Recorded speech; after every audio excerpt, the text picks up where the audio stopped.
Inini ndauyo munomudare kuti murume wangu arapo andibudiro pachena kuti vachi kundidera kuti havachada mushure mekunge mararamiro nemagariro andikuita nawo kumba. Mararamiro nemagariro andikuita nawo ndoti inini ndiri pachipari mukadzi wepiri. Ndichitorwa nababa vane mukadzi wavo vakamupa mombe neTV nekuratidza kuda pachena kuti ndakutorera mumwe mukadzi. Asi vari kutadza kuti vatibatanidzise mhuri dzavo.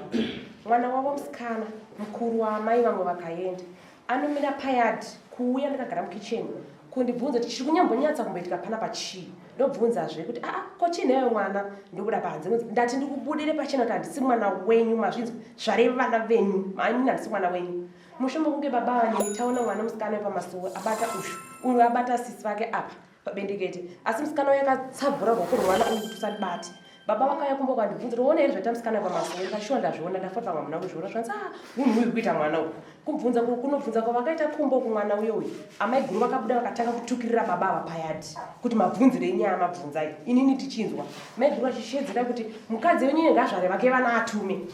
zvinopa kuti ava mangwana pakuseni pavakabuda vachienda kubasa mwana musikana akauya payadi ndopakandibvunza kuti chii chiri kunetsa ndikati nezveiko zvikanzi ndati ndikudzera ndisi mwana wenyu ndichibuda panze akabva anomhanya kumira payadi pamai guru hurere munhu kusiya nzvimbo yese mamusikana nevarume baba vangu ndomangwana akakodzera kuuya kuparikana navo panapa imini mama mashayangu varume here imini ndakamira ndati neyo mwana asi wewe unorana nababa wako here kusvika pakundudza mashoko akadai aibvaivami kuti nyararima zvinzwa godo ndikati baba wako aisiya senyu vanhu imi makararamba vachifambira inini gudo racho mwana uya amai maiguru vakabvamira basa rikati saka manje ukuwanei ndamai guru vaivapindira vaamai nemwana vapasaiti inini ndamira chandakakwanisa kuita ndikapindura kuti aiwa zvisinei hazvina problem ndakabuda ndikanoteera baba vasati vasvika kubasa vakadzoka murodhi ndikatsanangura ndozvaitika kumba mumba makanga musina bonde